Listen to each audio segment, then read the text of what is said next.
My name is Lydia, and I am 51 years old. Divorced for 15 years, I had grown used to the stillness of my home and the echo of my own thoughts. I didn't resent the quiet anymore, not the way I did in the early years. It had become like a familiar coat, worn, frayed, but reliable. Comfortable in its solitude. The days drifted by like clouds. Mornings began with the soft hiss of my aging coffee maker and a slow, steady walk through the garden. I found peace in pruning roses and watching the robins compete for the bird bath. I read books with worn spines and bookmarked favorite lines. I watched classic films and recited their dialogue aloud to the empty room, like old friends catching up. But some nights, the silence turned sharp. The spaces between the ticking of the clock stretched longer. I would sit in the armchair under my reading lamp and feel the space around me grow impossibly vast, as though I were the last person in the world. That morning had started with such a silence. My coffee maker had sputtered its final breath. It had been a loyal companion, humming beside me through years of early mornings and late-night pondering. Its death left a hole in the fabric of my routine. So I dressed, grabbed my keys, and set out for the appliance store downtown. I didn't know it then, but that broken coffee maker would lead me to someone who would remind me what it meant to feel alive again. The store was nearly empty when I arrived. Just a few people wandering the aisles, employees restocking shelves, and a calm that matched the overcast sky outside. I headed toward the kitchen section, determined to be in and out without lingering. Then I saw him. He was tall, maybe in his late 20s or early 30s, with a lean frame and tousled brown hair that looked like he'd just run a hand through it. His eyes caught mine for a fleeting second, bright, curious, open. His name tag read Ryan. I wasn't planning to speak to anyone. But fate, it seems, rarely cares about plans. Need a hand with that? He asked, his voice easygoing and warm. I think I've got it, I replied automatically, my fingers tightening around the coffee maker box, which was, admittedly, heavier than I had anticipated. I didn't want to admit it. There's something stubborn about growing older and still wanting to appear capable. But Ryan had already stepped forward. No reason to struggle, he said gently, lifting the box with ease and a smile that didn't feel forced. His kindness was disarming. It wasn't flirtatious or patronizing. It was just present. The kind of kindness you don't expect from a stranger anymore. I can carry it to the front for you, he added. Or to your car, if you'd like. Before I could answer, I heard myself say something that surprised even me. Would you mind helping me set it up at home? I'm terrible with new gadgets. It wasn't entirely a lie. I did hate instruction manuals. But this was about more than coffee. Something about the way he carried himself, the ease of his smile, the sincerity in his voice, stirred a memory of what it felt like to connect with another person. He didn't hesitate. Sure, he said with a nod. I'd be happy to. Back at my house, I hesitated at the door. I hadn't had company in weeks, and certainly not someone this young and unexpected. My heart fluttered in my chest as he followed me inside, box in tow. That's when I noticed the clutter. A few books scattered across the coffee table, a half-finished puzzle from last weekend, a shawl draped messily over the arm of the couch. Not embarrassing, per se, but revealing. Lived in. Honest. Nice place, Ryan said as he set the box down gently. Thanks, I replied, brushing a lock of silver-streaked hair behind my ear. It's quieter than I like sometimes. He looked at me, not in a pitying way, but thoughtfully. Quiet can be nice, he said. But sometimes it gets too loud. I blinked, surprised by the truth in his words. That strange way silence can sometimes fill the whole room, pressing in from every corner. He opened the box and started assembling the coffee maker. I watched from the kitchen doorway, studying the careful way he worked, calm and focused, not in a hurry. "You're good at this," I said. "My mom made sure I learned how to do all the basic stuff," he said, glancing up with a sheepish smile. "She said every man should know how to fix a leaky sink and make a decent cup of coffee." She sounds wise. She was. Still is. I liked the way he talked about her, with respect and fondness. There was no bitterness, no sharpness in his tone. Just a steady appreciation. As he finished assembling the machine, he looked up at me again, almost hesitantly. "You know," he said, "when I saw you in the store, I had this weird feeling. Like I should talk to you. I don't know why." I didn't know what to say to that. I felt something too, but I wasn't ready to name it. Instead, I offered a small, genuine smile. "Well, I'm glad you did." When the machine beeped to life, filling the room with the familiar, comforting aroma of fresh brew, I felt something loosen in my chest. Ryan handed me a mug, and we sat, awkwardly at first, on opposite ends of the couch. We talked about music, about books, about how strange it is that time seems to speed up the older you get. He told me about his recent move to the city, how he was still figuring things out. He spoke of dreams he hadn't given up on yet. And I shared stories I hadn't told in years, about my youth, my art, my garden. What surprised me most wasn't that we found things to talk about, it was how easy it was to talk at all. There were long stretches of silence, but not the lonely kind. The kind that made space for thought. The kind that said, "You don't have to fill this moment. Just be here." As dusk settled in, the light turned golden and soft. Ryan stood, stretching. "I should go," he said. "But thank you for the coffee and the conversation.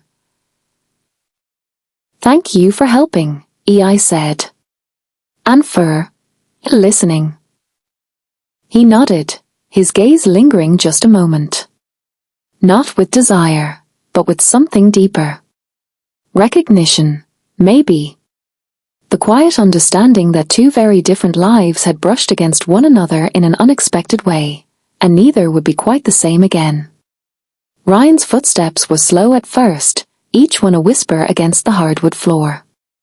I remained motionless, my breath caught somewhere between anticipation and uncertainty. Behind me, the quiet stretched, then broke, softly, as I heard him step into the room. The air shifted again. Still, I didn't turn. I was afraid if I looked at him too quickly, I might break the delicate tension that held us together. It was like standing on the edge of something vast and unknown, and the slightest movement might send us tumbling forward, or apart. I felt his presence just behind me, steady but cautious. When he finally spoke, his voice was low, thoughtful. "You don't seem like the kind of person who lets people in easily." I smiled faintly at the truth in his words. "I don't," I admitted. A pause. "Why me?" The question hung in the space between us. I turned then, slowly, and met his eyes. The vulnerability in them caught me off guard, not desire or confidence, but genuine curiosity, maybe even concern. "Because," I said, "you saw me. Not just the version I show the world, but me. And you didn't run." Ryan held my gaze, and something softened in his features. "I didn't want to," he said. We stood like that, two people from seemingly different worlds, staring across the gap that years and life had etched between us. but that gap felt smaller now. You reminded me, I said quietly, that I'm still alive. His expression shifted, something unreadable flashing in his eyes. And then, gently, he reached out, not to pull me close, but just to take my hand. It was the simplest gesture, but it felt profound. I don't really know what this is, he said, his thumb brushing over mine, but it doesn't feel ordinary. No, I murmured, it doesn't. We sat down then, not out of exhaustion, but because standing in that charged stillness had become too much to bear. The bed, with its soft quilt and carefully arranged pillows, became a place not of seduction but of solace. We perched on its edge like two friends uncertain how to navigate the closeness they'd found. Ryan looked around the room, taking in the personal touches, the stack of books on the nightstand, the framed photograph of my daughter when she was younger, the vase of dried lavender that I always kept by the window. "This is your sanctuary," he said. I nodded. "It's where I remember who I am when I start to forget." He was quiet for a moment. Then, "Have you ever wanted to leave it behind?" I looked at him, surprised. "You mean, the house?" "No. The solitude." I didn't answer right away. Outside, the wind rustled through the trees, and a distant dog barked once, then fell silent. I listened to the sounds of a world continuing beyond these four walls. "I think I used to believe solitude was the safest place to be," I said finally. "But lately, it started to feel like something I'm hiding behind." Ryan turned to me. "Maybe it's time to come out." That made me smile, a sad sort of smile. Maybe. But it's not that simple. It never is, he agreed. We sat in silence again. The kind of silence that doesn't press or judge, but waits. I realized how rare that was, how rare he was. "Tell me about you," I said, turning the attention away from my tangled thoughts. Ryan leaned back slightly, resting on his palms, eyes fixed on the ceiling as if it held his memories. "Well," he began, "I'm 32. I grew up in Oregon.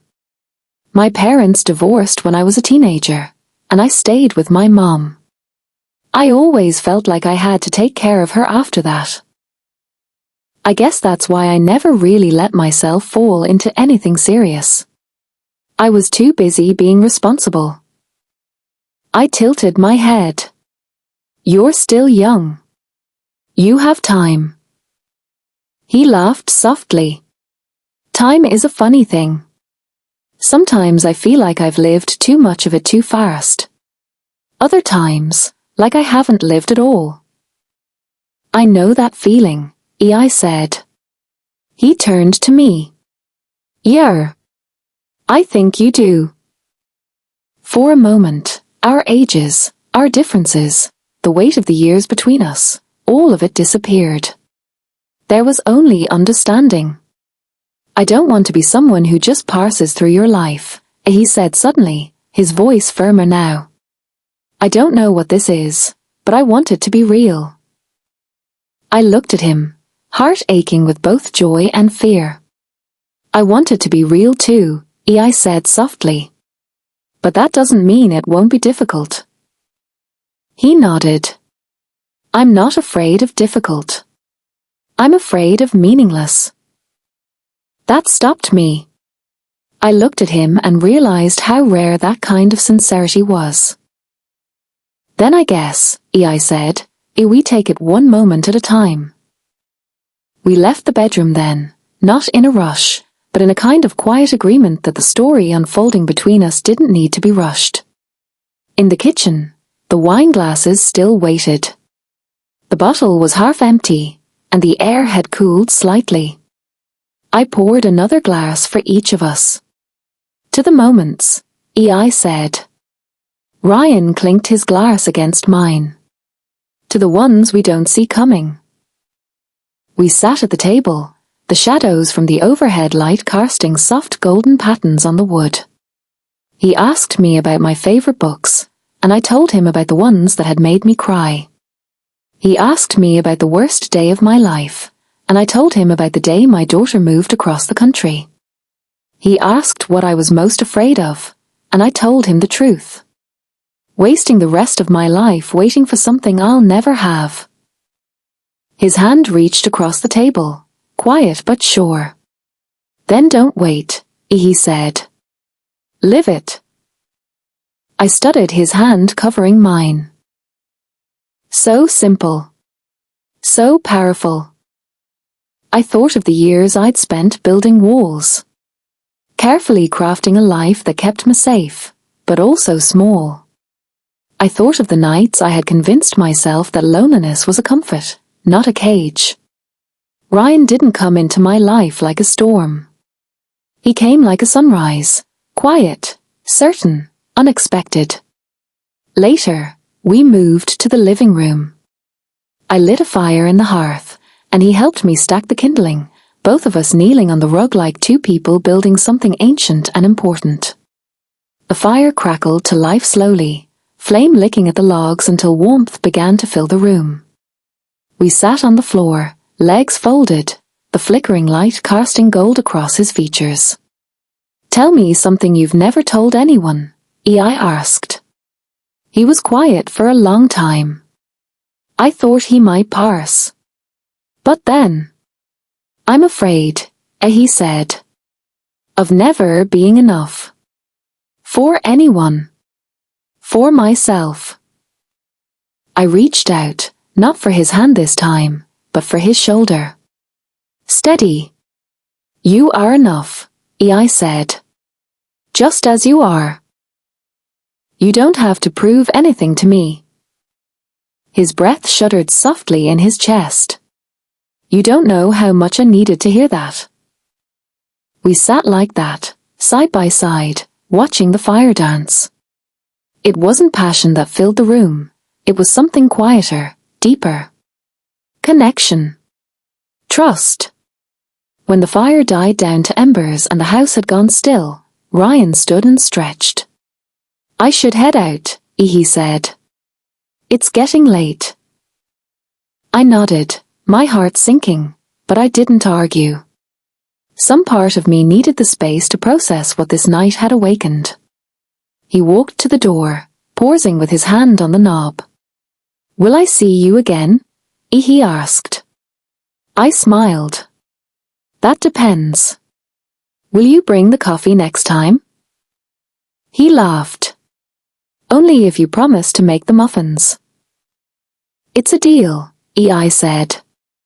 And with one last glance, he stepped into the night. I stood by the door long after he'd gone, listening to the quiet. But for the first time in years, it didn't feel lonely. It felt full. Alive. Hopeful.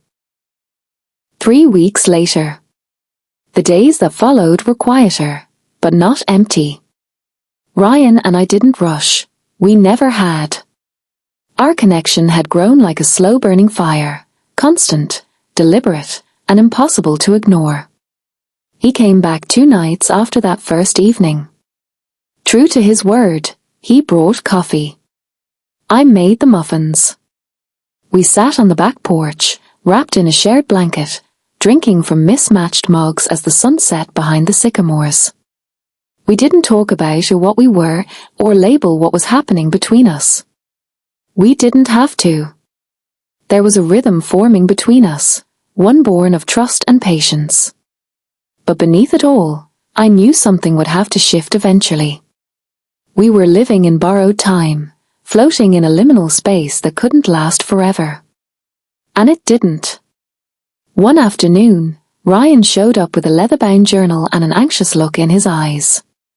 I've been offered a job, he said. Full-time. In Portland. I felt the ground shift beneath me, just slightly. When? I asked. In 2 weeks.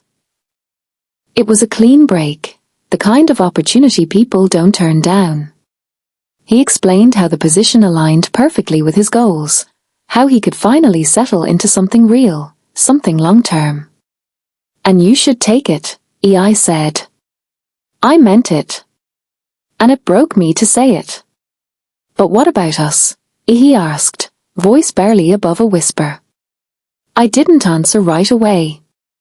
I looked down at my hands, then back up at his face, the same face that had become so achingly familiar, the face I had memorized with a quiet urgency night after night. What do you want? I asked him.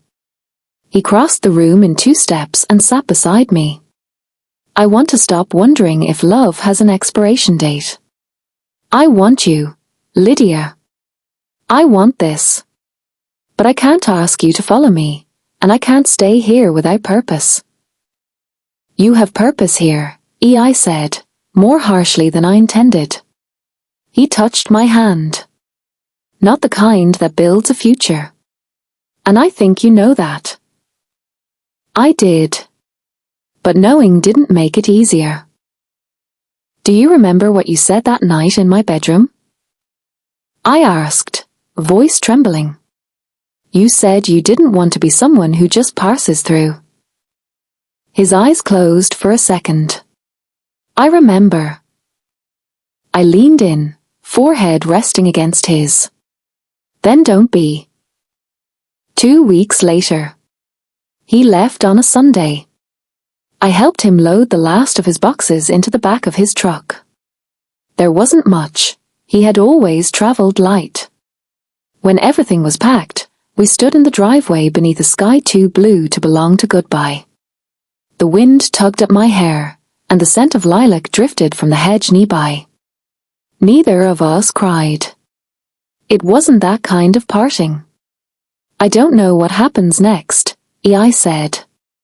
I don't know if we're supposed to pause this, or let it fade, or fight for it. He touched my face, gently. Then let's not define it. Let's live into it.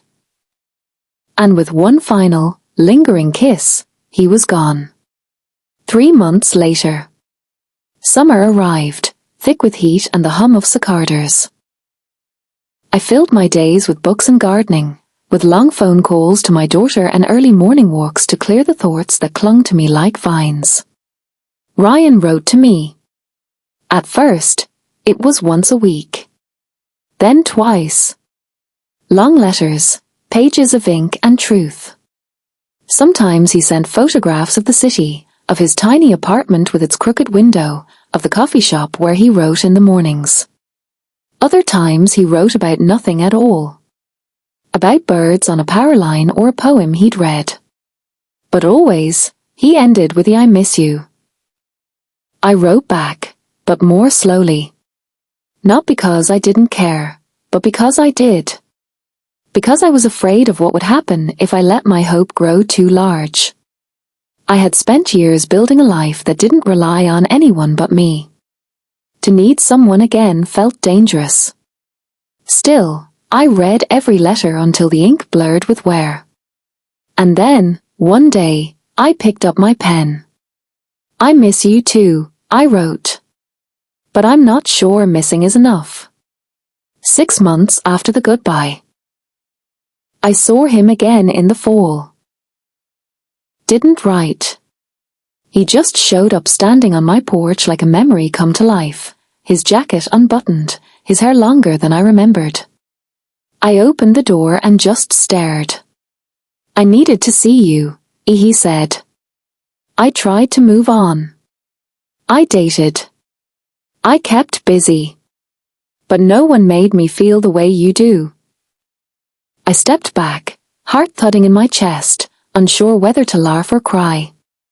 You came back for me? I came back to find out if we still make sense, he said. Even across the distance. Even with the years between us. I folded my arms. And what if we don't? He shrugged. Then at least I'll know. But I won't spend the rest of my life wondering if I let something true slip away. I didn't answer. Instead, I let him in. 1 year later. We didn't fall into old patterns. We built new ones. Ryan didn't move in right away. We gave each other space, time, room to breathe. But he visited every month. And when I could, I visited him. We learned each other's cities, and we learned the rhythms of each other's lives. It wasn't perfect. I struggled with control. He struggled with doubt. We fought, sometimes. We almost gave up, more than once. But we never stopped choosing each other. And in the end, that was what mattered. I remember one night, nearly a year after he'd first left. We were lying in the grass behind my house, watching the stars blink into existence above us. Ryan reached for my hand, lacing his fingers through mine. "We're writing a very slow love story," he said. I turned to look at him. The best ones always are. 2 years later. Ryan moved back. Not because I asked him to, but because he wanted to. He found a job teaching literature at the local college. He brought his books, his coffee mugs, and the framed photo of the two of us from a trip to the coast. We blended our lives slowly, with intention. There were dinners with my daughter when she visited, mornings spent reading in bed, evenings with jazz records playing low in the background. We never married. Neither of us needed a piece of paper. But we did plant a garden together. We did adopt an old hound from the shelter, whom Ryan named Whitman. And we did wake up every morning choosing each other. The final letter. Years from now, I'll look back on that first night, the wine, the laughter, the silence between us, and I'll understand that it was the beginning of everything. Not because it was dramatic or perfect, but because it was real. Ryan still writes to me sometimes, even though we share the same roof now. He leaves letters in drawers, folded notes in my coat pockets. The last one I found simply said, "You made me brave. I love you for that. And for everything else." And I wrote back, on the back of the same paper, "You didn't just pass through. You stayed." And that made all the difference. Thank you for watching interesting stories of Moody Tales.